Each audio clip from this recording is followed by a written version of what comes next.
Ukraine रूस की जंग पर पूरी दुनिया की नजर है। जंग जितनी विध्वंसक हो चुकी है उससे वर्ल्ड ट्रेजेडी का खतरा और ज्यादा बढ़ गया है। और ऐसा इसलिए क्योंकि नतीजे रूस की उम्मीदों से उलट हैं। ऐसे में धधकते बारूद का दायरा बढ़ने लगा है। यूक्रेन के पीछे यूरोप के कई देश खड़े हो चुके हैं जो खुलकर रूस की खिलाफत कर रहे हैं, जो अदावत के मोर्चे पर रूस को दुश्मन नंबर 1 तक बता रहे हैं। महाजंग के बीच क्रेमलिन न्यूक्लियर ट्रिगर दबाने के लिए तैयार है। टारगेट पर यूरोप के 4 मुल्क हैं जिनके खिलाफ पुतिन का वॉर प्लान रेडी हो चुका है। आखिर क्या है पुतिन का परमाणु प्लान? क्यों यूरोप को महाविनाश का नया मैदान माना जा रहा है? यह रिपोर्ट आप देखिए और समझिए।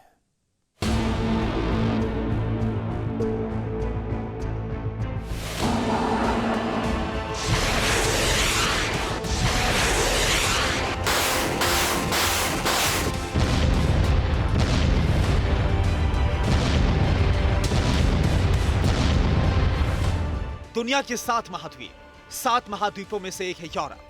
यूरोप दुनिया का दूसरा सबसे छोटा महाद्वीप है। दुनिया का तीसरा सबसे ज्यादा आबादी वाला महाद्वीप है यूरोप। यूरोप में 746 मिलियन से ज्यादा लोग रहते हैं, जो दुनिया की कुल आबादी का 10% है।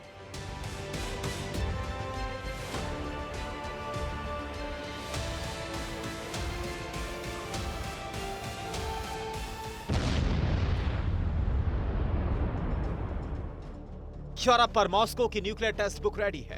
यूरोप पर पुतिन के टारगेट फिक्स हो चुके हैं। रूस की एटमी मिसाइलें तक रेडी है। अब की बार पुतिन आर या पार, मरेंगे या मारेंगे का मन बना चुके हैं। रूसी मीडिया एटम बम को लेकर एटम बम का टेप बजा रही है। क्या पुतिन यूरोप में नया फ्रंट खोलने वाले हैं?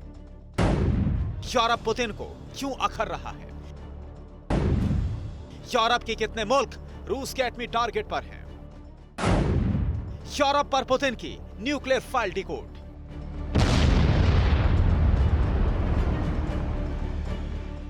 यूक्रेन रूस की जंग छिड़े 2 महीने से ज्यादा का वक्त हो गया है। 24 फरवरी को रूस ने यूक्रेन पर पहला बम फोड़ा। जंग शुरू होने से ठीक पहले अमेरिका ने रूस पर शुरुआती पाबंदियां लगाई। फरवरी और मार्च में रूस पर प्रतिबंधों की झड़ी लग गई। अमेरिका को उम्मीद थी रूस आर्थिक प्रतिबंधों से घुटने टेक देगा, लेकिन ऐसा हुआ नहीं। पश्चिमी देशों का दांव फिसड्डी साबित हुआ।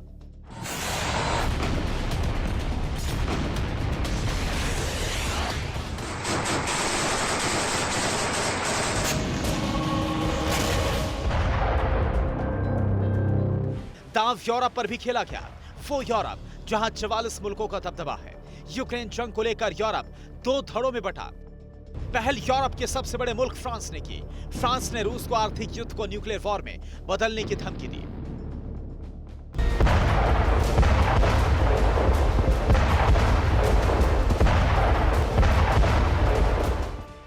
फ्रांस यूरोप की दूसरी सबसे बड़ी न्यूक्लियर पावर है। फ्रांस के पास 300 एटम बम है। 1960 के दशक में फ्रांस ने पहला एटम बम बनाया था।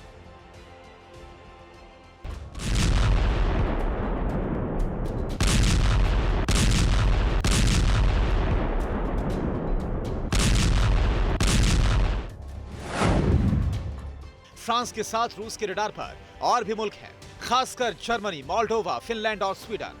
ये वो मुल्क हैं जो यूक्रेन के साथ खुलकर खड़े हैं।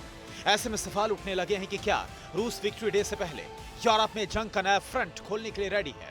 क्या वाकई यूरोप का नया फ्रंट ही तीसरे विश्व युद्ध की वजह बनेगा?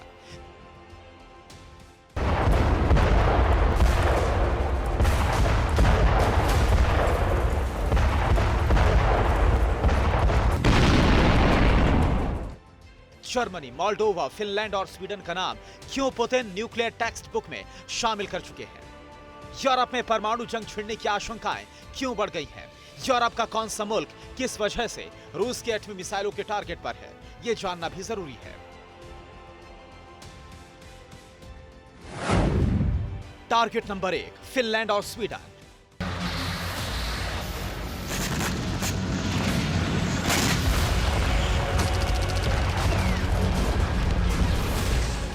यूरोप पर पुतिन की न्यूक्लियर फाइल रेडी है। 12 मई करीब है। 144 घंटे बाद पुतिन फिनलैंड और स्वीडन पर बड़ा एक्शन ले सकते हैं। रूस दुनिया को थर्ड वर्ल्ड वॉर की बैटलफील्ड में खड़ा कर सकता है। वजह बड़ी है। 12 मई को फिनलैंड और स्वीडन नाटो में शामिल होने की तैयारी कर चुके हैं। वो नाटो जिसका बॉस सुपर पावर अमेरिका है। 12 मई को दोनों मुल्कों ने नाटो की सदस्यता के लिए सहमति जता दी है। स्वीडन और फिनलैंड यूक्रेन जंग के दौरान रूस की तानाशाही की मुखालफत करते आए हैं। दोनों मुल्कों को अगर नाटो की सदस्यता मिलती है तो जाहिर है दोनों रूस के लिए चैलेंज बनेंगे।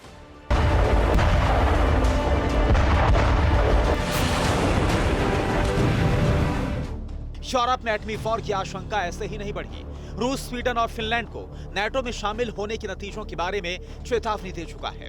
अगर ऐसे में दोनों देश सदस्यता के लिए कदम बढ़ा रहे हैं तो फिर आने वाले वक्त में किसी बड़े युद्ध से इंकार नहीं किया जा सकता है।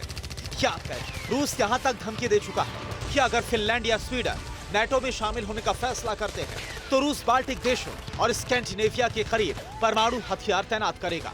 फिनलैंड और स्वीडन रूस से बेहद करीब है। फिनलैंड की तो सीमा भी रूस से मिलती है। फिनलैंड रूस के साथ 1300 किलोमीटर का बॉर्डर साझा करता है। फिनलैंड लंबे वक्त से तटस्थ देश की भूमिका में रहा है। रूस के यूक्रेन पर हमले के बाद अब फिनलैंड को डर सता रहा है कि उसका वही हश्र हो सकता है। यही वजह है कि न सिर्फ फिनलैंड बल्कि स्वीडन भी नाटो में शामिल होने की तैयारी कर चुका है।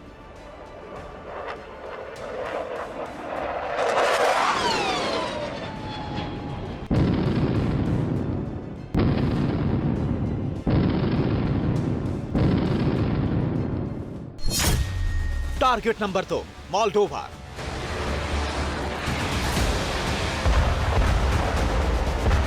यूरोप का इतना मुल्क है मोल्डोवा। पुतिन की न्यूक्लियर फाइल में तीसरा नाम मोल्डोवा का माना जा रहा है। यूक्रेन का पड़ोसी देश है मोल्डोवा। मोल्डोवा को ऐसे ही रूसी हमले का डर नहीं सता रहा।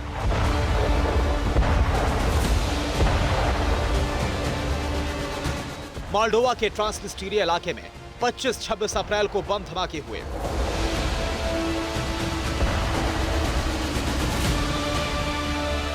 जिसके बाद माना जा रहा है कि रूस अब एक नया फ्रंट खोल सकता है। रूसी विदेश मंत्री सर्गेई लावरोव तक मोल्डोवा को अल्टीमेटम दे चुके हैं।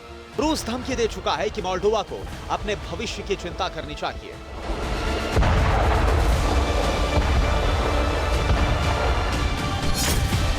Target number 3 Germany. रूस का चौथा टारगेट है यूरोप का जर्मनी। जर्मनी क्यों मॉस्को की हिटलिस्ट में है, इसकी वजह बड़ी है। जिस वक्त रूस यूक्रेन में जंग छिड़ी है ठीक उस वक्त जर्मनी ने यूक्रेन को ऑटोमेटिक एंटी एयरक्राफ्ट गन देने का ऐलान किया था। जर्मनी यूक्रेन के सैनिकों को ट्रेनिंग तक दे रहा है। इस बीच रूस ने जर्मनी को धमकी दी, इस मुनादी के साथ कि अगर जर्मनी ने यूक्रेन की मदद की तो वो जंग में तटस्थ रहने की स्थिति खो देगा।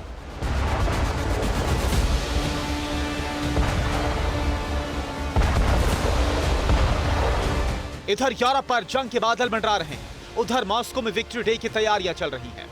9 मई 1945 को सोवियत सेना ने नाजी जर्मनी की सेना को बुरी तरह से हराया था। इसी जीत का जश्न रूस 9 मई को मनाता है।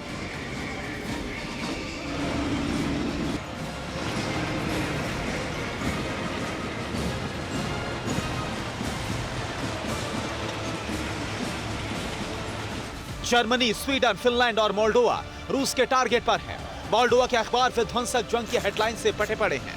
खबर यह है कि रूस मोल्डोवा की हालत यूक्रेन जैसी कर सकता है।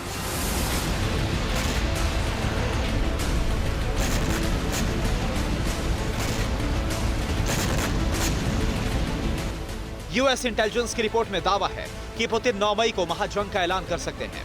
दावा यहां तक है कि मई के दूसरे हफ्ते तक यूक्रेन के कई टुकड़े हो जाएंगे। पूर्वी यूक्रेन को रूस नया देश बनाएगा।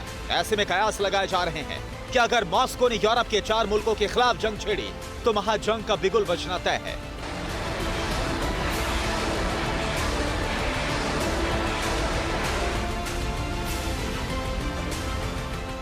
Bureau report, TV9 Bharatvarsh.